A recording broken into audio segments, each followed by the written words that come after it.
Então a gente vai dar continuidade ao estudo do Evangelho de Mateus. Hoje a gente vai estudar o capítulo 15 e 16. E o capítulo 15, então, a gente vai dividir em 4 partes para ficar mais fácil de entender. Então, a primeira parte, a gente vai falar sobre o ensino, sobre a pureza interior. A segunda parte, a mulher cananeia, que é a mulher sírio-fenícia. Depois, a terceira parte, Jesus cura. E quarta parte vai acontecer a segunda multiplicação dos pães, porque a primeira ocorreu no capítulo anterior, que a gente já estudou. Então, no capítulo 15, os fariseus e mestres da lei, eles estavam perguntando para Jesus por que os discípulos desobedeciam à tradição dos homens e não respeitavam a cerimônia de lavar as mãos antes de comer.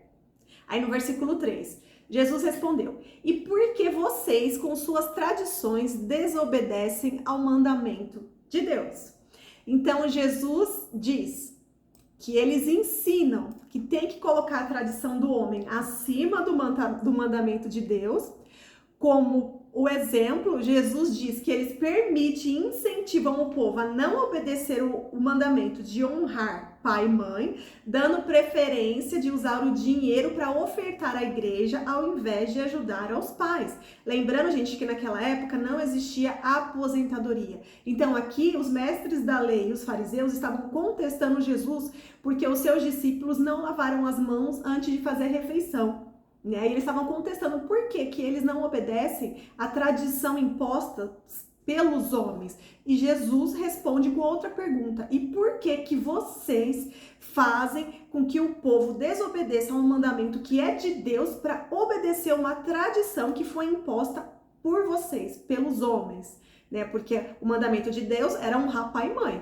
Mas quando as pessoas estavam com dinheiro e os mestres da lei sabiam isso, muitas das vezes eles incentivavam aquelas pessoas a ofertar para a igreja ao invés de ajudar os seus pais. Lembrando que os pais, quando eles perdiam a saúde, quando eles estavam muito idosos, não conseguiam trabalhar para ter o seu próprio sustento, eles precisavam de ajuda dos familiares, porque naquela época não havia aposentadoria.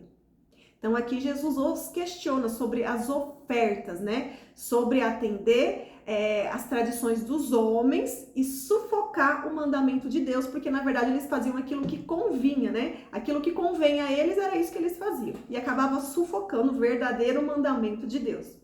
Na hora de escolher, eles achavam que o povo deveria dar preferência ao que eles estabelecessem, a prioridade que eles queriam fazer com que fosse prioridade.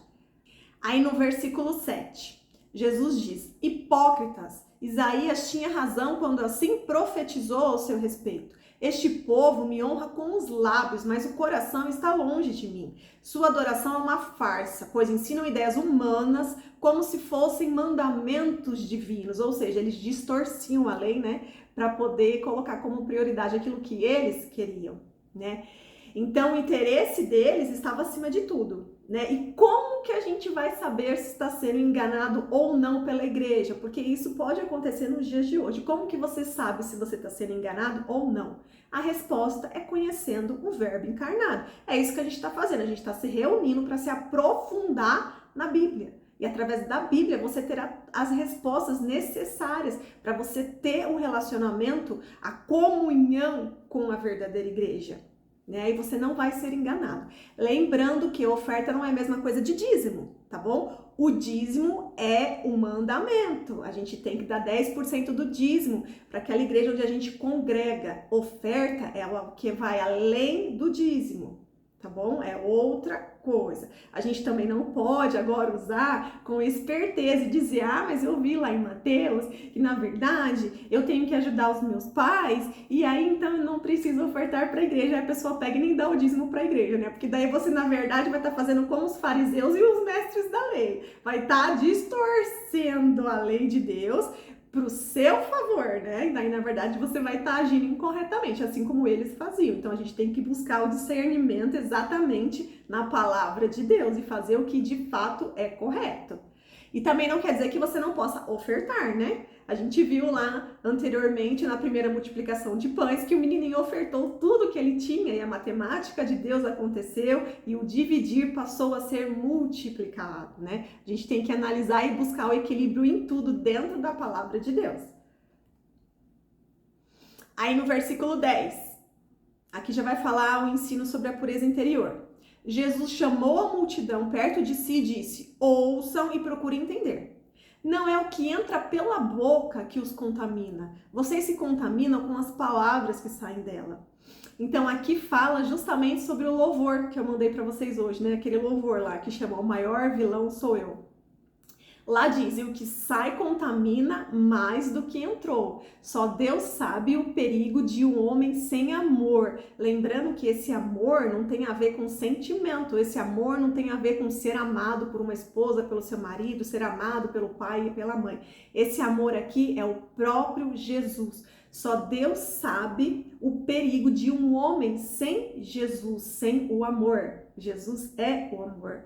Então aí depois diz na mesma canção, na minha história Cristo é o mocinho e o maior vilão sou eu, que somos nós. Aí depois a gente vai falar de novo sobre isso, porque essa canção que eu mandei hoje no grupo, tem essa parte que fala e mais duas outras partes também que vai falar sobre a canção. Aí são outros trechos da música. Aí no versículo 15... Então Pedro disse, explique-nos a parábola de que as pessoas não são contaminadas pelo que comem. Ainda não entendem? Perguntou Jesus. Tudo que comem passa pelo estômago e vai para o esgoto. Mas as palavras vêm do coração e é isso que os contamina, pois do coração vêm maus pensamentos, homicídio, adultério, imoralidade sexual, roubo, mentiras e calúnias. São essas coisas que contaminam. Comer sem lavar as mãos não os contaminará. Então aqui, Jesus explicou que tudo que se come vai passar pelo estômago. E durante esse processo de digestão, os nutrientes eles vão ser absorvidos lá pelo intestino delgado, né? E aquilo que não for útil para o seu corpo vai eliminar através das fezes e vai para o esgoto. É isso que Jesus estava falando. Aquilo que você come, ou seja, quando você come sem lavar as mãos, né? O que vai acontecer? Você pode adquirir vermes, porque talvez os vermes, se tiver com verme a sua mão, você vai acabar adquirindo verme, né? Mas nada que um vermífugo hoje em dia, porque na época não tinha, mas hoje em dia nada que um vermífugo não resolva. Tá bom? Olha só, sou nutricionista, cansei de dar treinamento de boas práticas e não tô dizendo que não é para lavar a mão, hein, gente? Porque nos treinamentos o que eu mais falava era para lavar as mãos e bem lavada, com sabonete apropriado, que era o bactericida e tudo mais. Mas aqui Jesus está nos ensinando o além, né? Então vamos tentar absorver aqui. Então hoje em dia, se você por acaso não lavar as mãos, o que vai acontecer? Você vai adquirir um verme, pode adquirir uma barriga d'água, mas nada que uma medicação não resolva.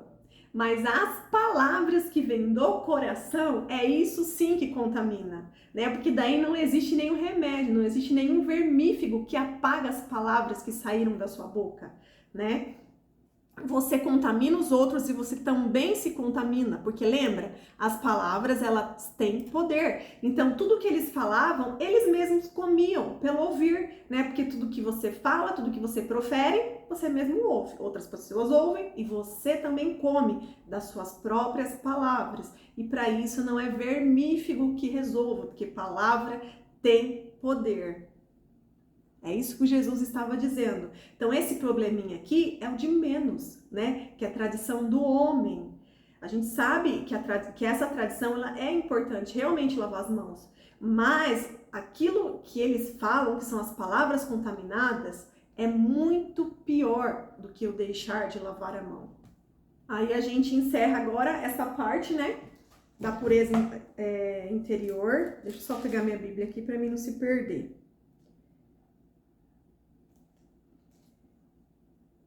Isso, aí agora a gente já vai entrar no versículo 21, que é a parte da mulher cananeia, a mulher cirofenícia. A gente está no capítulo 15. A gente está estudando o Evangelho de Mateus. Lá em Marcos, no Evangelho de Marcos, detalha que essa mulher aqui, ela era cirofenícia, ela era grega, nascida da região da Fenícia, na Síria. Aí lá no versículo 21. Então Jesus deixou a Galileia rumo ao norte para a região de Tiro e Sidom. Gente, se vocês quiserem falar alguma coisa, vocês falam, tá bom? Por causa que eu tô com a telinha diminuída para poder ler os slides, então se vocês escreverem eu não vou conseguir ler. Pode interromper, tá bom? Pode me interromper, não tem problema não. Se for alguma coisa pode me chamar, tá bom? Então, versículo 21, capítulo 15 de Mateus. Então Jesus deixou a Galileia rumo ao norte para a região de Tiro e Sidom. Uma mulher cananeia que ali morava veio a ele, suplicando: Senhor, filho de Davi, tenha misericórdia de mim. Minha filha está possuída por um demônio que a atormenta terrivelmente. Jesus não disse uma só palavra em resposta. Então os discípulos insistiram com ele: mande-a embora, ela não para de gritar atrás de nós. Então Jesus, ele saiu do território dos judeus e foi para uma região de Tiro e Sidom, onde era território dos pagãos. Quem que são os pagãos? Os pagãos somos nós, que não somos judeus, né? Fomos adotados como filho. Esses eram os pagãos, eles não eram judeus. Jesus tirou seus discípulos da zona de conforto e os colocou em território pagão.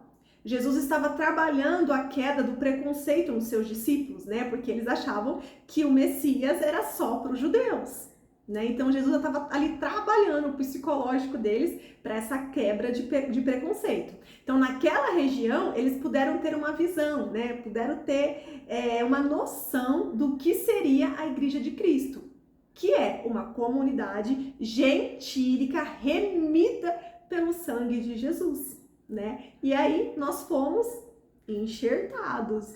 Nós também, né, que somos pagãos, estamos na Igreja de Cristo, porque fomos adotadas, porque fomos remidos pelo sangue de Jesus. E quando eles estavam passando por aquela região, uma mulher que tinha ouvido falar de Jesus foi atrás dele e suplicou: Senhor, filho de Davi, tenha misericórdia de mim. Ela gritava, né? E essa mulher, ela era gentílica, ela não era israelita, e ela reconheceu Jesus como Messias, o filho de Davi. Jesus veio para os seus, né? Para os judeus, os israelitas, e muitos deles não reconheceram. Mas essa mulher, que não era israelita, ela reconheceu e ela foi atrás de Jesus, atrás do milagre, né? Então, provavelmente pela cultura dela, ela era idólatra. Ela provavelmente adorava Baal e outros deuses, porque era isso que eles aprendiam na cultura deles, né? Mas ela sabia que o Deus de Abraão, que era o Todo-Poderoso, porque ela ouvia as histórias que todo mundo contava. E ela teve fé, né? E ela foi atrás. Ela sabia que os deuses que ela adorava, né, que na verdade se tratavam de demônios, não são deuses, a gente já estudou sobre isso. Ela sabia que eles não tinham poder para curar a filha dela, né? Ela foi desarmada, ela não se importou com desprezo e humilhação. Ela gritava pedindo ajuda e Jesus não respondeu nada. Imagina essa mulher desesperada por causa de sua filha, gritando, os discípulos já olhando meio assim, né, torto para ela, e Jesus em silêncio, não respondeu nada. Imagina se fosse a gente, né, com o nosso orgulho. A gente ia virar as costas e ir embora, a gente não ia suportar aquilo, né? Mas essa mulher não, ela ficou ali firme e forte. Aí no versículo 24, Jesus disse à mulher: fui enviado para ajudar apenas as ovelhas perdidas do povo de Israel. Ou seja, só os judeus, certo? A mulher, porém, aproximou-se, ajoelhou-se diante dele e implorou mais uma vez: Senhor, ajude-me. Jesus respondeu: não é certo tirar comida das crianças e jogá-las aos cachorros. Senhor, é verdade, disse a mulher. No entanto, até os cachorros comem as migalhas que caem da mesa de seus donos. Mulher, sua fé é grande, disse-lhe Jesus, seu pedido será atendido. E no mesmo instante a filha dela foi curada. Então olha só, Jesus ficou em silêncio, ela estava incomodando os discípulos. E ainda depois Jesus disse para ela: não é certo tirar comida das crianças e jogá-las aos cachorros. Olha só, gente, cachorro naquela época não era o pet que tem hoje não, todo bonitinho, que você vai no pet shop, que você coloca um monte de roupinha bonitinha, cheirosinho e fica dentro de casa. Não, não era não, era tipo cachorro vira-lata que fica na rua. Mas provavelmente na cultura dela, né, os cachorros ficavam lá embaixo das mesas recebendo e comendo as migalhas que seus donos deixavam cair. E na hora ela falou: não tem problema que você me considere um cachorrinho pelo fato de eu não ser judia, pelo fato de eu não ser israelita. Qualquer migalha que cair, eu comendo tá ótimo, que eu sei que essa migalha é capaz de curar a minha filha. Aí Jesus falou o quê? Olha como a sua fé é grande. O pedido dela foi atendido. Então essa mulher, ela não se deixou abalar pelas emoções, ela manteve o foco, persistiu e não permitiu que o orgulho a fizesse desistir, né? Que muitas vezes a gente faz isso, permite que o orgulho impeça a gente de alcançar um milagre. Ela não se importou com a rejeição, porque ela foi rejeitada. ela soube esperar, depois ela soube ouvir e no momento certo ela falou as palavras certas. Era uma mãe persistente que sofria com o tormento que sua filha estava. Ela gritava de desespero e os discípulos queriam calar a voz dela, né? E aqui a gente se pergunta, quantas vezes que a gente se permitiu ser calada pelos outros? E aí a gente acabou desistindo. Muitas das vezes a gente precisa de um milagre, né? E a gente tá ali cheio de vigor, cheio de energia, indo atrás do milagre. Só que daí a gente é humilhada, a gente é rejeitada. As pessoas querem calar a nossa voz. E a gente faz o quê? Simplesmente desiste, né? E a gente precisa sempre se lembrar dessa mãe, né? Do vigor, da força dessa mãe. Ela não se importou com nada disso. O foco dela era que a filha dela fosse curada, né? E por causa da fé dela, porque ela acreditava em Jesus, o milagre aconteceu e a sua filha foi curada, né? Então, que todas as vezes que as pessoas quiserem calar a nossa voz, né, a gente se lembre dessa mulher e que a gente não desista e que a gente não permita que as emoções controlem a gente, faça com que a gente desista. Bom, então, por causa da persistência, ela recebeu o milagre e a sua filha foi curada. Jesus foi testando a fé dela, né? Ele foi testando, só observando. E ela foi subindo de nível, né? Então, Jesus não a ouvia, era como se ela fosse um estorvo, né? Dando a entender que ela não era bem-vinda. A cara dos discípulos, então, provavelmente, que eles faziam, dava isso a entender, né? Eles pediram para que Jesus expulsasse ela, porque não aguentava mais ela gritando, já que Jesus não queria curar, ela não queria fazer nada, né? Então, tira ela daqui, Jesus. Ela realmente era um estorvo naquela situação. Mas ela não desistiu, não. Ela continuou ali para poder receber a bênção. E muito provavelmente, eu creio, que naquele momento, Jesus queria estar tratando algo nela antes de liberar a cura. Porque, ó, ela era grega. E o povo, né, que era grego, eles se sentiam melhores do que os judeus, né? Por todo o histórico dos judeus, lembra? Eles foram levados cativos, a cidade deles foram completamente destruída, tudo que a gente já estudou lá em Neemias. Então, eles eram o povinho, né? Aquele povinho que eles consideravam como povinho. E os gregos não, né? Eles eram mais avançados. Então, provavelmente, Jesus ali quis trabalhar isso nela, né? Porque ela teve que se prostrar para um judeu. E ela era uma mulher grega, né? E ela teve ali que se humilhar para um judeu, aquele lá que teve a cidade todinha destruída, né? Que eles já foram derrotados e que mesmo assim eles não desistiam, sempre conseguiam se reerguer porque Deus estava com eles. E ali ela reconheceu que Jesus era o Salvador, somente Ele que poderia liberar a cura, né? Então essa mãe, que é muito importante também, é que ela teve discernimento de saber que aquela filha estava com uma enfermidade espiritual, porque provavelmente ela já foi atrás, né, para ver se era uma enfermidade da carne, provavelmente ela foi atrás de médicos, de alguma solução e nada resolveu. Então ela teve aquele discernimento que aquilo era espiritual. E isso também lembra que nós, que somos mães, a gente precisa glorificar a Deus cumprindo o nosso propósito aqui na Terra, né? A gente precisa se encher da palavra, porque através disso a gente vai estar glorificando a Deus, porque isso nos torna mães mais sábias, né? Então, assim como um passarinho glorifica a Deus voando, por quê? Porque Deus fez o passarinho para isso, para ele voar. Então, o passarinho, quando ele cumpre o propósito dele, ele está glorificando a Deus, né? Quando ele cumpre o propósito dele aqui na Terra, o passarinho está glorificando a Deus. Tudo que Deus criou, né? Toda a criação de Deus tem uma função, tem um propósito. E quando isso acontece, a criação está glorificando a Deus. E a mesma coisa acontece com a gente. Quando a gente se enche da palavra e se torna mães mais sábias, através do verbo encarnado de Jesus, que é a própria palavra, a gente está glorificando a Deus, porque a gente está se esforçando para que a gente possa ser mães mais sábias, para que a gente possa orientar os nossos filhos no caminho que se deve andar, né? Para que eles possam olhar para a gente, ter a gente como referência, porque o nosso foco, a nossa referência é Cristo. Então, dessa forma, nós também estamos glorificando a Deus. E é importante, né, a gente cumprir o propósito que Deus nos deu aqui nessa terra. Então, a gente termina essa segunda parte, que é a mulher cananeia. A gente vai para a terceira parte. Jesus cura. Versículo 29. Mateus capítulo 15, versículo 29.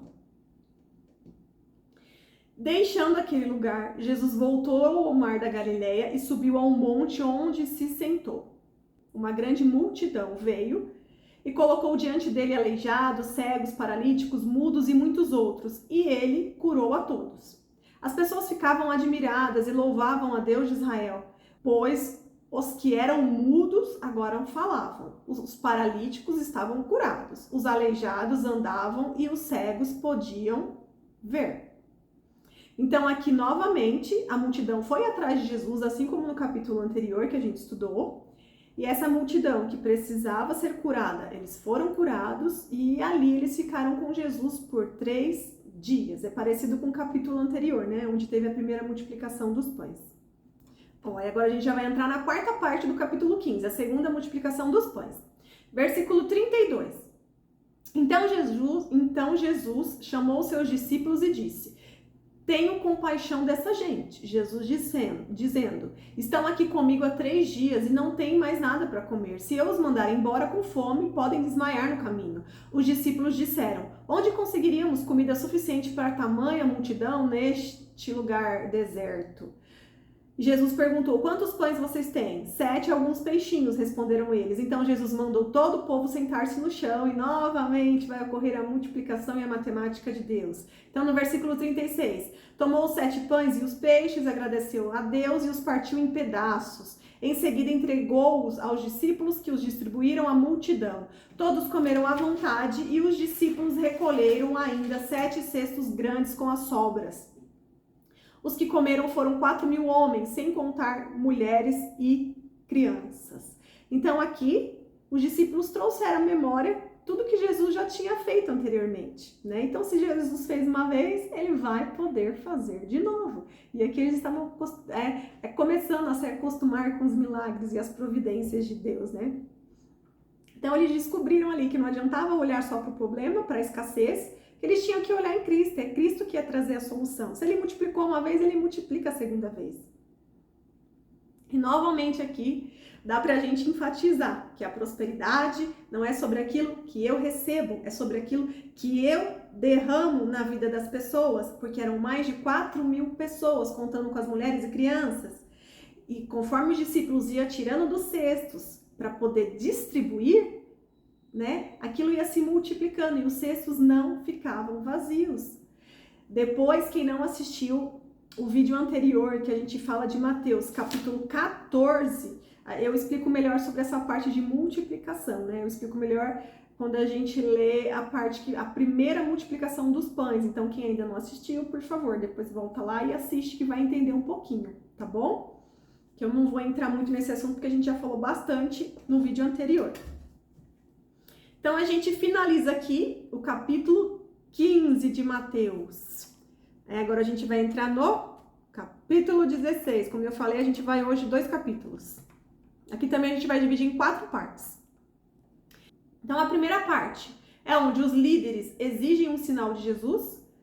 É também a parte onde a gente vai falar sobre o fermento dos fariseus e saduceus. A segunda parte é onde Pedro declara a sua fé.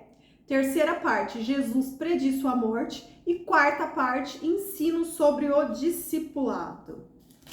Então, Mateus capítulo 16. Versículo 1. Os fariseus e saduceus vieram pôr Jesus à prova, exigindo que lhes mostrassem um sinal do céu. Então, os saduceus e os fariseus, na verdade, eles eram inimigos. Mas ali eles se juntaram para ficar contra Jesus. Os saduceus, eles geralmente eram de classe alta e eles ocupavam os cargos mais poderosos, incluindo o sacerdote e os de sumo sacerdote. Eles ocupavam a maioria dos lugares no sinédrio. Já os fariseus eram os de classe média.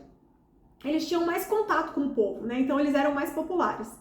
E esses eram aqueles que ficavam recitando as orações em voz alta nos lugares públicos. Eu não sei se todos aqui já assistiram aquela série The Chosen, mas lá mostra, né, aqueles moços daquela roupa preta, eram os fariseus, que ficavam lá no meio da rua recitando as orações em voz alta, né, repetindo. Então, eles que eram os fariseus. Aí no versículo 2, ele respondeu: vocês conhecem o ditado, céu vermelho ao entardecer, bom tempo amanhã. Céu vermelho e sombrio logo cedo, mau tempo o dia todo. Vocês sabem identificar as condições do tempo no céu, mas não sabem interpretar os sinais dos tempos. Versículo 4. Pedem um sinal porque são uma geração perversa e adúltera, mas o único sinal que lhes darei será o sinal do profeta Jonas. Então Jesus os deixou e se retirou. Então, o sinal aqui que ele cita do profeta Jonas, lembra que a gente falou também esses tempos atrás, né? Que eu falei rapidinho sobre a passagem de Jonas, né? Que Jonas, ele foi engolido pelo peixe e ficou lá 3 dias. E é sobre isso que Jesus está falando. Porque ele também, né? Ele entre a morte e a ressurreição, ele vai ficar 3 dias, né? E justamente no 3º dia que ele vai ressuscitar. Que ele já ressuscitou, né? Então, era disso que Jesus estava falando. Por isso que ele fala sobre o profeta Jonas, por causa dos 3 dias. E onde Jesus ficou, gente, durante esse período dos 3 dias, né? Da morte até a ressurreição. Né? Porque Jonas ficou na barriga do peixe. E Jesus, onde que ele ficou? Nem todos os segredos serão revelados a nós, né? Mas a gente vai estudar mais pra frente e a gente vai conseguir entender um pouco sobre isso. Juntas aqui, estudando, a gente vai conseguir entender, né, mais ou menos aonde que Jesus ficou durante esse período da morte e ressurreição, porque ele não ficou na barriga do peixe igual Jonas. Aí agora a gente vai lá pro versículo 5, Mateus capítulo 16. A gente ainda tá na primeira parte, onde os líderes pedem um sinal para Jesus. Então, versículo 5. Mais tarde, depois de atravessar o mar, os discípulos descobriram que tinham se esquecido de levar os pães. Então, os discípulos, eles estavam todos preocupados lá, porque eles tinham esquecido de levar os pães, né? Aí Jesus falou para eles, fiquem atentos, tenham cuidado com o fermento dos fariseus e saduceus, porque eles estavam lá discutindo entre eles. E o que eles não tinham trazido o pão? Então, os discípulos esqueceram, começaram a discutir entre si. Gente, a gente precisa aqui ressaltar que os discípulos eram pessoas normais como a gente, né? Ah, a pessoa é crente, agora ela é santa, ela não faz nada de errado, ela fala tudo certinho. É mentira, mentira. E eu explico isso pra todo mundo, porque senão as pessoas também esperam algo da gente que a gente não pode entregar, né? A gente não vai passar a fazer tudo certinho. Ah, não vou discutir, agora eu vou fazer tudo corretamente, eu vou me comportar exatamente como Jesus. Não, a gente está no caminho da santificação. O nosso foco é ser parecido como Jesus, mas isso não significa que nós já somos, né? Muito provavelmente nem seremos aqui nessa terra, né? Então, eles eram pessoas como a gente, eles estavam seguindo Jesus, estavam aprendendo com Jesus assim como nós estamos, né? E ali eles começaram a discutir quem esqueceu o pão. Imagina, a gente, né? A gente vai para algum evento importante, tinha que levar comida e a gente fala, nossa, esquecemos, e agora? O que a gente vai fazer? A gente ia começar a discutir entre si também o que a gente ia fazer e por que a gente esqueceu. E foi isso que eles fizeram. Aí no versículo 8, ao tomar conhecimento do que falavam, Jesus disse, como é pequena a sua fé! Por que vocês discutem entre si sobre a falta de pão? Ainda não entenderam? Não se lembram dos 5 pães para os 5.000 e dos cestos de sobras que recolheram? Nem dos 7 pães para os 4.000 e dos cestos grandes de sobras que recolheram? Como não conseguem entender que não estou falando de pão? Repito, tenham cuidado com o fermento dos fariseus e dos saduceus. Aqui Jesus de novo falando do tal do fermento. Finalmente entenderam que ele não se referia ao fermento do pão, mas ao ensino dos fariseus e dos saduceus. Então eles estavam, todo mundo ali estava mais focado na fome carnal, né, sobre o pão para poder se alimentar carnalmente, do que na fome do pão da vida, que era Jesus, eram os ensinamentos de Jesus, né? Então aqui quando Jesus fala sobre fermento, então vamos entender. Fermento, então, é igual a doutrina, igual ao entendimento que os saduceus e os fariseus tinham. Fariseu representa a justiça própria, o saduceu o raciocínio carnal e o religioso é igual à arrogância. Então Jesus diz, cuidado com o fermento, cuidado com o entendimento deles, que é igual à justiça própria, é igual ao raciocínio carnal, e é cheio de arrogância, né? Por quê? Cuidado, porque o fermento, ele penetra na massa, né? Ele passa a levedar, ele entra, penetra na massa, e aí vai estragar tudo. E é isso que Jesus estava falando para eles. Não se preocupem com pão, vocês já passaram por 2 multiplicações, por 2 milagres, e vocês acham mesmo que se eu precisar de pão para alimentar mais uma multidão, Deus não vai prover? Deus vai prover. Então se preocupem com os ensinamentos que eu estou passando para vocês. Não se permitam ser contaminados com o fermento dos saduceus e dos fariseus. É isso que Jesus estava explicando para eles. Não permita, porque se esse fermento penetrar na massa, já era, vai estragar tudo. Foca em Cristo. Aí no versículo 13. Quando Jesus chegou à região de Cesareia de Filipe, perguntou aos seus discípulos: quem as pessoas dizem que o Filho do Homem é? Eles responderam: alguns dizem que o Senhor é o João Batista, outros dizem que o Senhor é o Elias, outros ainda que é Jeremias ou um dos profetas. Então as pessoas que estavam acompanhando ali Jesus, elas tentavam comparar Jesus aos profetas, né? Porque é isso que eles conheciam por toda a história ali de Israel. Mas não tinha, gente, como comparar o incomparável, porque Jesus é incomparável. Jesus não é o profeta. Não adiantava ficar falando coisas boas de Jesus, equivalendo ele, igualando ele aos profetas, porque Jesus não é o profeta, ele é o próprio Deus, é o Filho de Deus que desceu para nos salvar, né? E isso aconteceu, Jesus perguntou isso para os seus discípulos, depois de mais ou menos 1 ano e meio, de 2 anos de ministério, né? Então eles já estavam ali um período com Jesus, e aí Jesus perguntou para eles e eles responderam isso. Aí no versículo 15, e vocês? Perguntou Jesus, né? Quem vocês dizem que eu sou? Simão Pedro respondeu: o Senhor é o Cristo, o Filho do Deus vivo. Jesus disse: que grande privilégio você teve, Simão, filho de João. Foi meu Pai no céu que lhe revelou isso. Nenhum ser humano saberia por si só. Então aqui Pedro, Simão Pedro, o discípulo de Jesus, ele teve uma revelação de Deus. Porque somente com o entendimento carnal dele, ele é um falho pecador. Ele não teria como ter tido essa revelação. Então aqui Jesus deixa claro que foi o Pai do céu que o revelou, né? E aí todos ali souberam e Jesus confirmou que ele é o Filho de Deus. Aí no versículo 18, agora eu lhe digo que você é Pedro, e sobre esta pedra edificarei minha igreja, e as forças da morte não a conquistarão. Então aqui, gente, Jesus está falando sobre ele mesmo, sobre o Cristo, a pedra angular, fundamental que a igreja foi edificada é Cristo.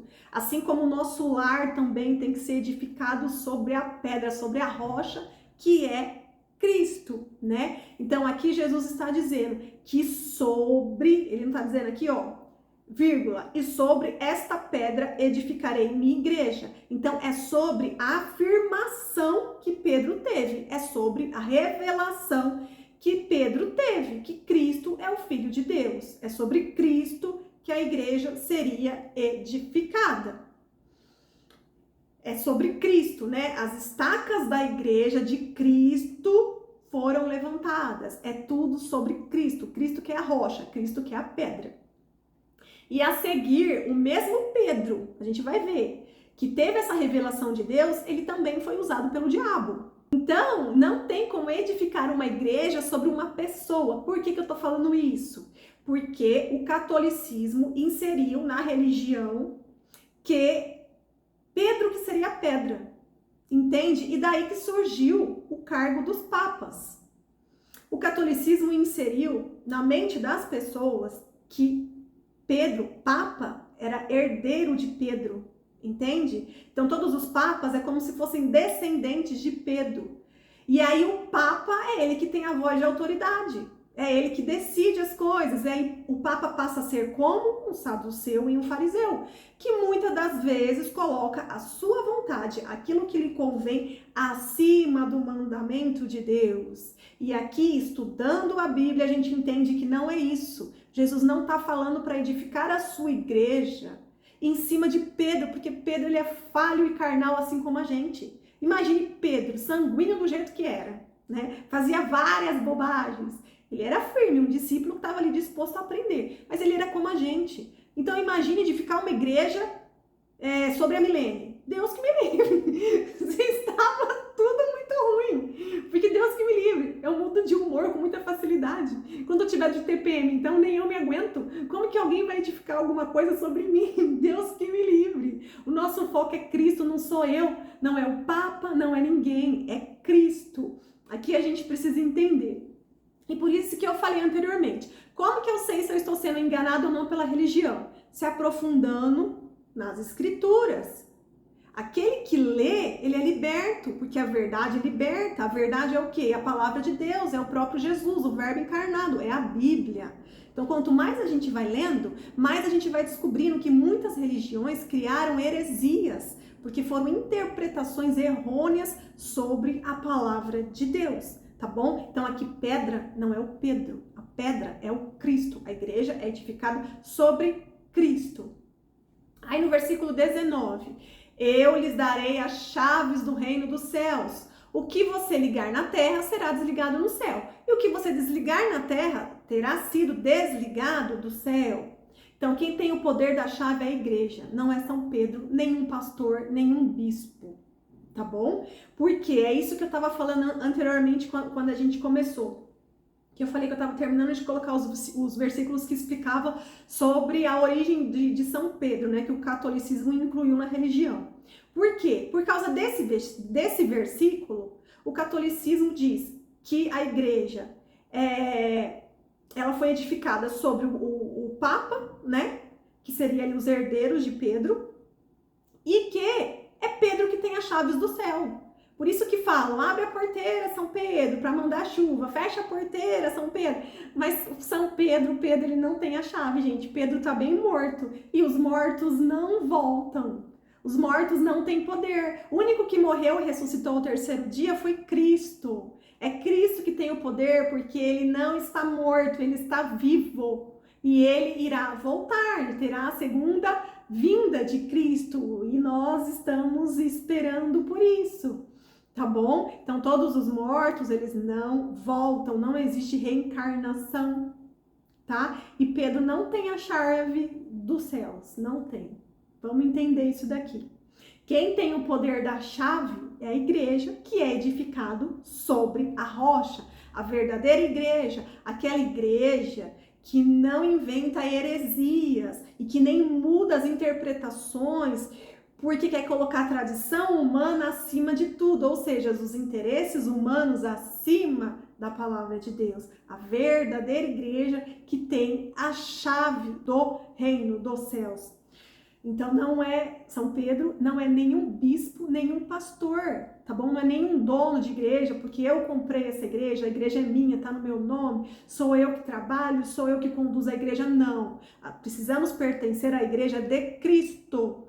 Se você vai numa igreja onde o pastor diz, essa igreja é minha, é tudo do meu jeito, porque a igreja é minha, a igreja é edificada sobre mim, sinto muito lhe informar, mas muito provavelmente você está na igreja errada. Porque a gente precisa ir na igreja de Cristo. Ah, gente, outra coisa aqui que eu escrevi que é importante falar. E isso também nos mostra que no céu tem portões, porque se tem chave, tem portão. Lembra que Lúcifer e 1/3 dos anjos foram expulsos do céu. Então a entrada não é sem portão livre, qualquer um entra com facilidade, não, tem portão. E se tem portão, precisa de chave. É sobre essa chave aqui que tá falando. Não é qualquer um que entra, não. Só entra aquele que reconhecer Jesus como seu único Senhor e Salvador. Somente aqueles que nascerem de novo, aqueles que nascerem espiritualmente. E dependendo de como você recebe o evangelho, você é ligado ou desligado dos seus pecados. É isso que está querendo dizer essa parte, né? Essa parte que está dizendo, ó, e o que você desligar na terra terá sido desligado no céu. Sobre o que é isso? É sobre a forma que você recebeu o evangelho. Aceitou Jesus como seu único Senhor e Salvador? Como que você está recebendo o evangelho? Como que está o seu coração? Ele está solo fértil? Onde o evangelho, a palavra, ela está penetrando? Onde vai dar frutos? Né? A decisão é sua. Lembra que a gente falou sobre a parábola? Aquele que tem um coração quebrantado, é solo fértil, ele recebe a palavra de Deus. E esse sim, ele tem o poder, né, de tudo aquilo que for ligado. Olha, o que você desligar na terra será desligado no céu. Então você é desligado dos seus pecados, porque você aceitou Jesus. Você não é mais escravo dos pecados. Você nasceu de novo, você foi adotado como filho. Jesus é o nosso irmão mais velho, né? Ele deixou de ser o unigênito para ser o primogênito. E a decisão é de cada um de nós. Lembra que a gente já falou sobre a parábola do semeador? Esses dias mesmo eu estava colocando feijão para cozinhar.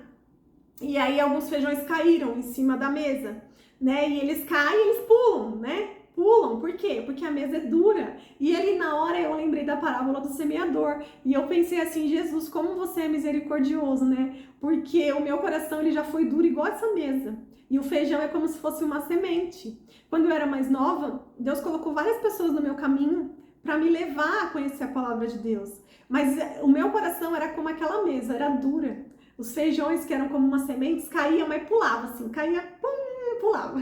De tão duro que era meu coração, porque eu não entendia nada de nada. Nada de nada, eu não tinha muito interesse. Então, vira e mexe, eu ia visitar uma outra igreja, mas eu não me aprofundava, eu não criava vínculo, eu não criava relacionamento, eu não queria congregar, eu não queria pertencer àquela igreja. Eu só queria ver aquilo que me chamasse atenção, entendeu? Que alguma coisa ali que eu gostasse. Então, era muito fraca na fé. E eu percebo que a minha conversão, ela foi progressiva. Depois, analisando aquela parábola do semeador, eu percebo que eu já fui todos os tipos de solo. E eu creio que hoje eu sou solo fértil em nome de Jesus.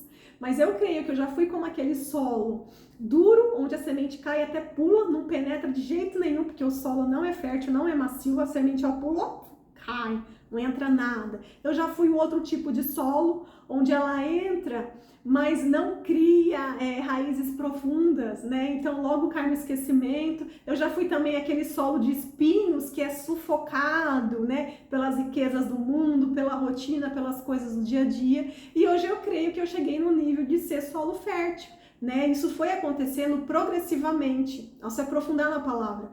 Mas isso também é graças à misericórdia de Deus, porque Deus é muito misericordioso. Porque mesmo quando a gente o nega, né? Mesmo quando a gente coloca as coisas do mundo como prioridade, deixa Deus para depois, Ele continua insistindo e nos enviando pessoas para proclamar o evangelho pra gente. Porque não tem jeito, gente. Precisa reconhecer Jesus, né? Para você poder ser salvo, para você poder ser adotado.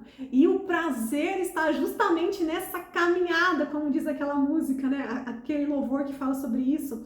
Porque daí, conforme você vai indo na caminhada com Cristo, você vai deixando de lado as suas vontades e vai permitindo que a vontade de Deus aconteça na sua vida, porque as nossas vontades, a nossa visão aqui, ela parece até que é legal, que é prazerosa, mas quando você deixa a vontade de Deus prevalecer, você vê que a vontade de Deus é muito mais incrível do que a sua vontade, e o matar a sua carne, que é matar as suas vontades, permitir que a vontade de Deus prevaleça, vai ficando muito mais tranquilo. Porque quando a gente fala de matar a carne, a gente fala, poxa, eu não vou poder fazer nada que eu quero, eu vou ser uma crente infeliz e chata. Então, não, você não vai ser uma crente infeliz e chata, porque a alegria vai vir de Deus, independente da circunstância. Você vai ter a paz que excede todo entendimento e você vai ter aquela sensação de estar no caminho certo, tendo a certeza que, na verdade, a eternidade é depois dessa terra. E quem obedece, Deus abençoa. Imagine só os frutos que você não vai colher, porque você permitiu que a semente penetrasse, que você fosse o solo fértil,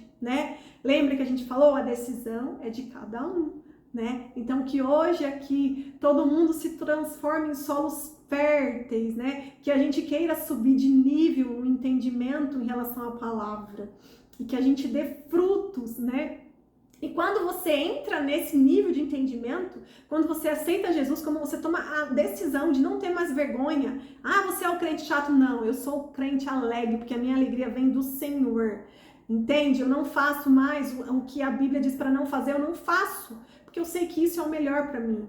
Aí quando você começa a chegar nesse nível, nesse estágio, você consegue ver ali a presença repleta de Deus na sua vida e você começa a desejar isso para outras pessoas. Por isso que as pessoas às vezes falam, né? Meu Deus, esse crente é chato, só fala de Jesus. Não somos chatos, nós somos muito alegres e nós queremos que você também conheça esse amor de Jesus. É por isso que a gente fala de Jesus, por isso que a gente convida para ir na igreja, por isso que a gente fala, levanta o braço, aceita Jesus como seu único Senhor e Salvador. Porque lembra, o mundo espiritual tem ouvidos, as paredes têm ouvido. A gente tem que declarar, tem que proferir através das palavras. Eu aceito Jesus como meu único Senhor e Salvador. Você passa a ser filho. Depois, qual que é o próximo passo? É o batismo. Mesmo aquelas pessoas que já se batizaram durante a infância, quando era bebê, é importante você proferir a sua fé e desejar nascer de novo, nascer espiritualmente, né? É um ato de fé. E aí você vai, entra nas águas e quando você levanta, você nasceu de novo espiritualmente. E ali começa a sua caminhada, né? Então, esses passos, esses detalhes são importantes. E a gente vai percebendo, sentindo o agir de Deus na nossa vida nos detalhes.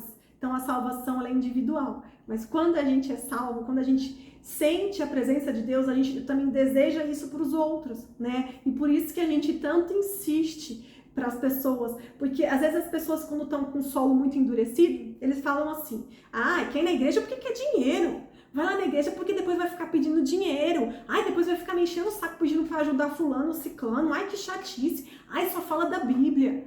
Por quê? A pessoa é solo duro, né? E eu entendo porque eu já fui. Eu sei como é que é, eu entendo perfeitamente como é que é, mas eu desejo que você suba de nível e que o seu coração se torne solo fértil, em nome de Jesus. E que daqui pra frente, quando você olhar para trás, você vai falar assim como eu. Você vai dar risada de quando você pensava dessa forma, porque daí vem o quê? A mudança, a transformação de mente. Né? Conforme você vai subindo, a sua mente vai ficando mais parecida com o de Jesus. É justamente a metanoia, a transformação de mente. Você não se amolda mais aos padrões desse mundo, mas você agora se amolda aos padrões de Cristo. Aí no versículo 20, então ele advertiu seus discípulos que não disseram a ninguém que ele era Cristo. Então depois de Cristo explicar isso para eles, né, sobre a igreja que seria edificada sobre Cristo, explicar que lá no céu, no reino dos céus, existem portões e que essas chaves serão entregues às verdadeiras igrejas, né? Por isso que é tão importante você pertencer, você congregar, né, a uma igreja. Mesmo que às vezes na correria você não consiga ir todos os dias à igreja. Isso é importante falar também. Porque às vezes a gente fala muito do servir e aí as pessoas ficam se cobrando, né? E eu sei que às vezes não dá pra ir. Por exemplo, eu me comprometo a estar todos os domingos na igreja. A não ser que aconteça alguma coisa importante, eu não vá, pode acontecer. Mas geralmente todos os domingos eu congrego na minha igreja, porque eu tenho prazer, eu gosto da comunhão, eu gosto de ouvir a palavra, eu gosto de encontrar com as pessoas, eu gosto de adorar a Deus juntamente com os meus irmãos em Cristo. Eu gosto, eu sinto prazer. Pra mim isso não é coisa ruim, pra mim isso é coisa boa, eu tenho prazer nisso. Mas daí o que acontece? Eu tenho 2 filhos, né? Uma filha de 13 anos, um filho de 4 anos que é autista, vivo na correria pra lá e pra cá, então não tem como eu ir outros dias durante a semana. Às vezes, quando dá, eu dou uma corridinha e vou, mas pra mim é mais difícil, né? Às vezes, quando tem eventos diferentes de sábado que eu posso ir, eu também vou, mas não é sempre que eu posso, né? Mas mesmo assim, eu tô tendo meu relacionamento com Deus. De domingo, eu tô lá congregando na minha igreja, né? Eu falo com os meus irmãos pelo celular, eu falo com a pastora. Sempre quando eu tô estudando, eu tenho dúvidas, eu mando mensagem para ela sempre me responde, né? Esse é o congregar. Mesmo se eu não puder estar lá durante a semana fisicamente, pelo menos aos domingos eu tô indo lá pertencer, a fazer parte daquela igreja, a congregar, né? E mesmo às vezes durante a semana eu tô falando com eles, eu tô me aprofundando na palavra, eu tô no meu relacionamento com Deus. Então às vezes as mulheres não precisam também se cobrar muito, né? Porque tem gente que tem tempo e vai outros dias na igreja. Mas eu, por exemplo, às vezes não tenho tempo, né? E o nosso primeiro ministério é a família. Então não tem como, por exemplo, eu largar meu filho aqui sozinho, né, desamparado, e ir pra igreja. Porque o meu primeiro ministério é a família. Eu tenho uma missão, eu tenho que cuidar dos meus filhos. Mas às vezes minha sogra tá aqui para me ajudar, que ela me ajuda bastante. Sempre quando ela tá aqui, aí eu corro para a igreja, vou para algum evento, alguma coisa diferente. Quando minha mãe tá aqui também, eu posso fazer isso. Quando meu marido não tá trabalhando, que ele tá em casa, ele fica com as crianças e eu vou na reunião de mulheres na igreja, é assim que eu faço, né? E aos domingos vai todo mundo para a igreja, né? Então, mulheres, quando vocês não podem ir todos os dias para a igreja, não se cobrem também, né? Porque Deus te deu o propósito, você tem uma missão de ser mãe. Então você também precisa zelar pela sua família, marido, filhos. Cristo é sempre em primeiro lugar. Mas não é porque às vezes você tem que cuidar dos seus filhos e não pode naquele dia na igreja que você está deixando Cristo de lado. Ele não está de lado. Você está aqui se aprofundando na palavra. Você está tendo o seu relacionamento com Deus. E você vai à igreja no culto de família, tá bom? E quando der, aí a gente vai também, com certeza, né? Deus sonda o nosso coração, ele sabe realmente que não é desculpa, né? Pode ter gente que conte de desculpas, mas Deus sabe realmente do nosso coração. Então a gente precisa ficar tranquilo e não permitir que pessoas queiram inserir coisas na nossa cabeça, tá bom? Se nós somos solos férteis, Deus sabe do nosso coração. A gente precisa ficar em paz e firme na palavra. Ó, a gente vai agora finalizar. Terminou essa parte de Pedro, agora a gente vai para a terceira parte do capítulo 16. Jesus prediz sua morte. Versículo 21. Naquele momento em diante, Jesus começa a falar claramente a seus discípulos que era necessário que ele fosse a Jerusalém e sofresse muitas coisas terríveis nas mãos dos líderes do povo, dos principais sacerdotes e dos mestres da lei. Seria morto, mas no terceiro dia ressuscitaria, que Jesus está falando para os seus discípulos. Pedro o chamou de lado e começou a repreendê-lo por dizer tais coisas. Pedro foi repreender Jesus. Olha só, Pedro é forgado. Só porque ele teve uma revelação de Deus, ele já está se achando, né? Aí ele virou e falou assim para Jesus: jamais, Senhor, isso nunca lhe acontecerá. Jesus se voltou para Pedro e disse: afaste-se de mim, Satanás. Você é uma pedra de tropeço para mim. Considera as coisas apenas do ponto de vista humano e não das perspectivas de Deus. Aqui Pedro perdeu a oportunidade de ficar quieto. Ele tomou uma de Jesus. Mas aqui mostra o que, gente? Mostra que Pedro é assim como a gente. Quantas vezes eu já tomei uma? Eu tô até risada. Se eu fosse Pedro e Jesus falasse isso, eu ia até risada. Eu ia falar: ai, como eu sou idiota. Por quê? Às vezes a gente tá tão empolgado, né, que a gente acha que já tem, que o nosso raciocínio humano já tá naquele nível, mas não tá. Somos e sempre seremos falhos e pecadores, né? Isso mostra também que é só a gente se distrair que a gente dá ouvido pro diabo, né? Eles estão aqui rondando e eles ficam aqui no nosso ouvido. Se a gente distrai um pouco, a gente acaba sendo usado pelo diabo. E aqui Pedro foi usado. Por isso que Jesus disse: afasta-se de mim, Satanás. Porque aquelas palavras que Pedro estava proferindo eram de Satanás. Porque o plano de Deus deveria ser cumprido. E não adiantava Pedro achar que ele ia ser ali um militar salvador que impedir isso. Porque o plano de Deus não se frustrará e precisava ser cumprido. Jesus ia morrer e ressuscitar ao terceiro dia, assim como aconteceu. E não é Satanás, às vezes, achando que as pessoas, ali no ouvido de Pedro, falando: não, Pedro, você tem que agir agora com a sua justiça própria. Você tem que impedir. Vai, você agora é de Deus, tem a revelação. Então agora você pode dar aí a sua opinião. Ele foi lá e falou o que não devia, né? E tomou uma de Jesus. Então a gente tem que tomar cuidado com o que a gente fala, tem que ver realmente se é de Deus, tem que estar sempre ali no relacionamento e tem que pensar antes de falar, né? É bem buscar o equilíbrio na palavra, né? Porque é tanta coisa ao mesmo tempo que a gente tem que raciocinar, que às vezes até os neurônios bugam. Mas se a gente deixar o espiritual tomar conta, a gente nem precisa usar os neurônios, né? É o Espírito Santo que flui e fala. Mas aqui só mostra que Pedro é como a gente, né? Ele era ruim, então ele estava endemoniado? Não estava endemoniado. Ele tá, Satanás e todos, né, os demônios estão por aí falando. Se a gente distrair, a gente acaba sendo usado. Então a gente tem que ficar bem firme e tomar cuidado com o que a gente fala. A última parte é o ensino sobre discipulado, capítulo 16 de Mateus, versículo 24. Então Jesus disse a seus discípulos: se alguém quer ser meu seguidor, negue-se a si mesmo e tome sua cruz. Se tentar se apegar à sua vida, perderá. Mas se abrir mão da sua vida por minha causa, a encontrará. Que vantagem há em ganhar o mundo inteiro, mas perder a vida? O que daria o homem em troca de sua vida? Pois o Filho do Homem virá com os anjos na glória de seu Pai e julgará cada pessoa de acordo com suas ações. Eu lhes digo a verdade, alguns que estão aqui neste momento não morrerão antes de ver o Filho do Homem vindo em seu reino.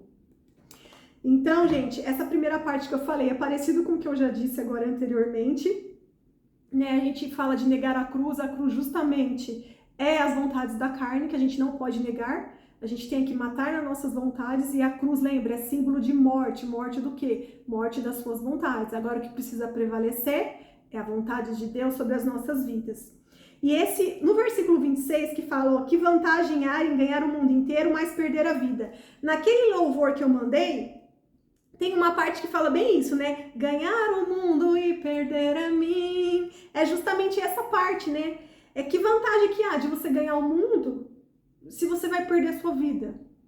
Que vantagem que tem isso? Você conseguir tudo que você quer nesse mundo, mas você não vai entrar na eternidade. Que vantagem que tem isso? Quantos anos você vai viver aqui? E a eternidade? A eternidade é imensurável. Eu prefiro ficar no reino dos céus na eternidade e matar minha carne. Até mesmo porque não é algo ruim, não é algo bom, gente, acredite. E é isso, gente. Aí finaliza o capítulo 16 de Mateus. Semana que vem, em nome de Jesus, se Deus quiser, estudaremos o 17 e o 18. E agora, alguém quer compartilhar algo? Bem interessante essa parte que você explicou, né, sobre Pedro, da chave, né, e de como a Igreja Católica em si pegou essa parte, mas não pegou essa parte que Jesus chama ele de Satanás, né? Então. Só deu a chave para ele. Uma frase que você falou que eu anotei aqui também, nossa, ficou gravada no meu coração. A prosperidade não é sobre o que eu recebo, mas sobre o que eu derramo na vida das pessoas. Eu nunca tinha escutado, achei incrível. Que a gente sempre pensa na prosperidade como algo para nós, né? É isso mesmo, né, Lindy? Porque quando eles iam tirando do cesto, eles iam derramando sobre a vida das pessoas e o cesto não esvaziava, né? E às vezes a gente acha que não tem nada para ajudar, para dividir, porque o que a gente tem é pouco. Mas conforme a gente toma a decisão de compartilhar, né? Aí acontece a matemática de Deus, que vai sendo multiplicado e o cesto nunca esvazia. E é justamente quando a gente acha que não tem o que dividir, é que acontece a matemática de Deus, né? A gente, num ato de fé, fala, eu só tenho isso, era do meu filho. Não, mas toma, você precisa mais. E aí a gente pega e entrega a oferta, né? Derrama. E aí Deus multiplica. E a gente, assim, falando, às vezes é fácil, né? Mas o mais gostoso é quando a gente consegue colocar em prática, né? E Deus, ele dá a oportunidade. Deus, depois, ele vai, né, dando a oportunidade pra gente conseguir colocar em prática. São as provas. Algumas a gente reprova e uma a gente consegue passar. Se você for reprovado, não fique triste, eu já fui em várias, mas depois Deus vai dando várias oportunidades para a gente colocar em prática o que a gente aprende. Alguém mais, gente? Quer compartilhar algo? Gente, como eu falei aqui do catolicismo, uma coisa que eu sempre falo, a gente precisa entender. As únicas duas religiões que têm Cristo como centro são os católicos e os evangélicos, né? E os protestantes, que são os evangélicos, vieram do catolicismo, né? Porque eles viram várias coisas que os católicos faziam errado, por exemplo, distorciam algumas coisas, então eles criaram, protestaram, né? Mas não foram ouvidos, então eles saíram do catolicismo e aí surgiu a religião protestante, né? Que onde ramifica em várias regiões evangélicas. Mas a gente sabe que mesmo assim, não são todas as religiões evangélicas que falam a verdade. Então, você muito bem pode ser enganado numa religião evangélica. Então, por isso que você tem que se aprofundar na palavra. A verdade liberta. Mas nem por isso que a gente pode também ficar tratando com desrespeito, né? Porque às vezes a gente se aprofunda um pouco e às vezes não analisa direito e pode achar também injustamente que tal igreja está fazendo algo errado. Então a gente tem que tomar cuidado para não fazer igual Pedro, falar bobagem, né? A gente tem que ficar atento, deixar o Espírito Santo fluir mesmo. Vamos orar então. Muito obrigada, papai. Obrigado pela sua palavra, Senhor, porque ela vive e eficaz, Senhor. Por favor, Senhor, Queremos ser solo fértil, Senhor. Queremos ter o coração quebrantado, Senhor. Nos ajude a colocar em prática a sua palavra, papai. Que o seu Espírito Santo fale nitidamente em nossos ouvidos, papai, quando a gente estiver passando por prova. Que a gente consiga passar nas provas, papai. Queremos ser parecidos com Cristo, Senhor. Queremos colocar a sua palavra em prática.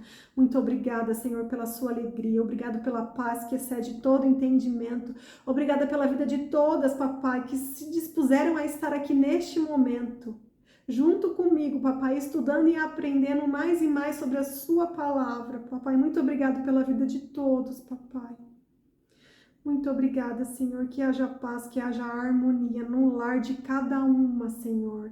Que no lar de todas ocorra a multiplicação dos céus. Que a matemática de Deus aconteça em nossas vidas, papai. Que portas sejam abertas, papai. Libera, Senhor, derrama bênção sobre nós, papai. Vamos se esforçar, papai, para ser obedientes, papai. Muito obrigado, Senhor, pela sua misericórdia. O Senhor nunca desistiu de nenhuma de nós, papai. Muito obrigada, Senhor. Em nome de Jesus, amém.